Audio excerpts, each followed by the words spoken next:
안녕하십니까, 편도 목사입니다. 오늘은 하나님의 뜻대로 행한다는 것은 무엇일까? 라는 제목으로 말씀을 나누겠습니다. 먼저 말씀을 보겠습니다. 나더러 주여 주여 하는 자마다 다 천국에 들어갈 것이 아니요 다만 하늘에 계신 내 아버지의 뜻대로 행하는 자라야 들어가리라. 마태복음 7장 21절 말씀은 성경을 읽으면 읽을수록 혼란함, 압박감, 때로는 두려움이 드는 말씀들이 있는데 그중 하나가 아닐까 합니다. 이러한 부담스러움은 천국에 들어가지 못할 것이라는, 다시 표현하면 구원받지 못할 것이라는 생각에서 기인할 것입니다. 솔직히 믿는 자 입장에서 들어보면 거북한 말씀이죠. 본문의 말씀에서 보면 나더러 주여 주여 하는 자는 분명히 예수님을 가르쳐 주님이라고 고백하고 있습니다. 이 부분에서 고민이 되는 것입니다. 어떻게 주님이라고 하는 사람이면 믿는 자일 텐데 천국에 들어가지 못한다는 말인가? 이런 의문을 가지게 되고, 나아가 나도 저렇게 버림받는 것이 아닌가라는 두려움을 가질 수 있습니다. 소위 말하는 구원론에 대한 어떤 신학적인 문제까지 들어가야 하는 것이 아닌가라는 생각까지 들게 합니다. 여러분에게는 다소 생소한 성직자를 소개해 보겠습니다. 그의 이름은 펠라기우스라는 신학자입니다. 대략 AD 400년대 활동하던 사람입니다. 그는 금욕주의적인 수도사였으며 매우 경건한 사람이었습니다. 로마에서 사역하면서 로마인들의 경건하지 못한 모습, 성적인 타락 등을 보면서 환멸을 느끼게 됩니다. 그는 하나님의 은총, 예정과 같은 성경적인 가르침을 거부하고 누구나 자신의 힘으로 죄를 범하지 않고 생활할 수 있다고 강조했습니다. 특히나 육체의 연약성, 영적인 나약함 등을 구실로 자신의 죄성을 합리화시키지 말고 정말 도덕적으로 높은 수준의 삶을 살아야 된다고 요구했습니다. 이러한 가르침을 따르지 않는 사람은 실제 교육에 출석한다 해도 결국엔 구원받지 못할 것이라고 가르쳤죠. 결국 이러한 가르침은 행위 구원론으로 치우쳐 정통교회로부터 이단 정죄를 당하게 됩니다. 그럼에도 지금 이 시대에도, 이 시간대에도 이러한 논쟁과 갈등은 사라지지 않았습니다. 이유는 어렵지 않게 생각해 볼 수 있습니다. 현재 우리나라에서 믿지 않는 사람들이 기독교를 폄하하기 위해서 하는 표현이 있습니다. 그것은 개독교라는 말이죠. 이러한 비속어의 명분은 가정에서, 단체에서, 사회에서 그리스도인의 타락함과 부족한 인성으로 기인합니다. 사실 기독교적인 구원, 다시 말해서 예수님을 믿는 그리스도인의 구원이라는 차원은 어떠한 외적인 행위로 받는 것은 아닙니다. 그럼에도 인간의 측면에서 눈에 보이지 않고 들리지 않는, 어떤 물리적으로 확연히 다가오지 않는 구원에 대한 신비는 어렵게 다가올 수밖에 없습니다. 그래서 죄를 극복하고 선한 행위를 하는 사람은 구원에 반열이 들어가는 것이고, 죄를 짓는 사람, 겉으로 보아 선한 행위를 하지 않는 사람은 구원에 참여할 수 없게 되는, 보이는 거겠죠. 어떤 면에서는 이해가 되는 부분이기도 하겠지만 실제로는 이러한 구원과는 오류이며 심각한 오해이기도 합니다.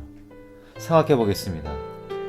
율법을 지키면서 흠없는 삶을 산다면 구원받을 수 있다는 것이 진리라면 굳이 예수님께서 세상에 오셔서 십자가에서 죽임을 당하셔야 할 이유가 있겠습니까? 이미 모세를 통해서 율법을 주시지 않았습니까? 그럼에도 이스라엘은 그 율법을 지키지 못했고 지키지 않았습니다. 율법은 곧 인간으로서 살아가는 기본적인 행위이며 하나님을 섬기는 방법론입니다. 물론 그 안에는 범죄함에 대한 대속에 의미한 속죄제와 같은 것이 있지만 말입니다. 구약의 말씀과 역사를 통해서 볼 때 이스라엘은 분명 율법을 받은 자로서 실패자이고 패배자였습니다. 말씀을 보겠습니다. 율법을 자랑하는 내가 율법을 범함으로 하나님을 욕되게 하느냐? 기록된 바와 같이 하나님의 이름이 너희 때문에 이방인 중에서 모독을 받는도다. 로마서 2장 23절에서 24절 말씀입니다. 당장은 율법을 지키는 것이 옳게 보이고 거룩해 보이는 것은 맞습니다. 그러나 실제로 인간은 선악과를 먹은 불순종으로 인해서 저주받은 상태이기에 태생적으로 율법을 끝까지 온전히 지킬 능력이 없습니다. 그래서 사도 바울은 의인은 없나니 하나도 없으며 깨닫는 자도 없고 하나님을 찾는 자도 없고 다 치우쳐 함께 무익하게 되고 선을 행하는 자는 없나니 하나도 없도다. 로마서 3장 10절에서 12절 말씀을 통해서 실제로는 율법을 지킬 능력이나 의사도 없는 자들이 복음의 말씀을 희석하려는 율법주의자들에게 경고했던 것입니다. 제가 신학교를 다니면서 주변 사람들에게 복음을 전할 때 듣는 소리가 있었습니다. 그것은 나는 예수가 필요 없다. 당신들보다 도덕적이고 법 없이도 잘 살 수 있으니 나에게 복음에 대해서 말하지 말라라는 것입니다. 이러한 내면은 구원이란 개념을 윤리적인 부분으로 이해하고 접근하기 때문입니다. 선함은 곧 구원이라는 논리가 믿지 않는 사람들에게도 자리 잡고 있다는 것을 알 수 있습니다. 근데 과연 그럴까요? 선함이라는 추상적인 개념의 단계와 수준에 대한 어떤 최저점과 최고점, 구원의 한계점을 어떻게 정할 수 있겠습니까? 선하다는 것의 가치관은 사람마다 제각기 다릅니다. 쉬운 예로서 길을 걸어 다니면서 어떤 작은 휴지 조각도 안 버리는 것이 선함이라고 생각하는 사람들이 있습니다. 어떤 사람은 평생 감옥에 가지 않았다는 것을 선함의 기준으로 사는 사람도 있겠죠. 좀 더 적극적인 사람은 1년에 서너 번 정도 불이익 성금을 내는 것이 선함이다라고 생각하는 사람이 있다고 할 수 있습니다. 과연 어떤 사람들이 천국에 들어갈 수 있을까요? 어떻게 판단해야 할까요? 누가 더 의롭고 누가 더 불의한 판단을 할 수 있겠습니까? 기준을 정한다는 것은 사실상 불가능합니다. 그리고 그러한 기준을 정한다 해도 그 기준을 충족시킬 인간은 없습니다. 이미 율법을 지키지 못했던 이스라엘이 증명했기 때문입니다. 이방인은 율법을 지킬 수 있다고 생각한다면 그 생각이 곧 율법주의이며 행위 구원론입니다. 예수님께서는 이러한 측면을 염두에 두시고 다음과 같은 말씀을 하셨던 것입니다. 말씀을 보겠습니다. 내가 너희에게 이르노니 너희 의가 서기관과 바리새인보다 더 낫지 못하면 결코 천국에 들어가지 못하리라. 마태복음 5장 20절 말씀입니다. 서기관과 바리새인들, 소위 말하는 율법주의자들, 성직자들, 지식인이자 엘리트 의식을 가진 그러한 사람들의 교만에 대한 경고의 말씀입니다. 이미 팔복에 대한 말씀을 통해서 믿음에 대한 구체적인 가르침을 주셨습니다. 그러나 유대교 리더들은 자신들은 지키지 않는 율법, 오히려 지킬 능력이 없는 자들이 예수님을 대적하였고 멸시했던 것입니다. 그래서 예수님께서는 당신의 십자가 대속을 통해서 주시는 하나님의 은혜와 성령의 가르치심, 인도하심이 서기관 바리새인들의 의보다 비교할 수 없을 정도로 높고 능력이 강하다는 것을 역설적으로 말씀하시던 것이죠. 다시금 본문으로 돌아가서 예수님이 말씀하신 하나님의 뜻을 행한다는 것에 대해서 실제로 무엇인지 알아보겠습니다. 다음의 말씀을 봅니다. 항상 기뻐하라. 쉬지 말고 기도하라. 범사에 감사하라. 이것이 그리스도 예수 안에서 너희를 향하신 하나님의 뜻이니라. 데살로니가전서 5장 16절에서 18절 말씀입니다. 생각보다 주님 안에서 우리를 향한 하나님의 뜻은 그렇게 난이도가 높은 것 같이 느껴지지 않다는 느낌이 드는 것은 왜일까요? 그것은 이스라엘을 이집트에서 인도했던 모세, 또 유명한 부흥사였던 빌리그레엄 같은 목사 같은 세상에서 인정받고 눈에 보이는 열매를 많이 맺는 것에 익숙해 있기 때문입니다.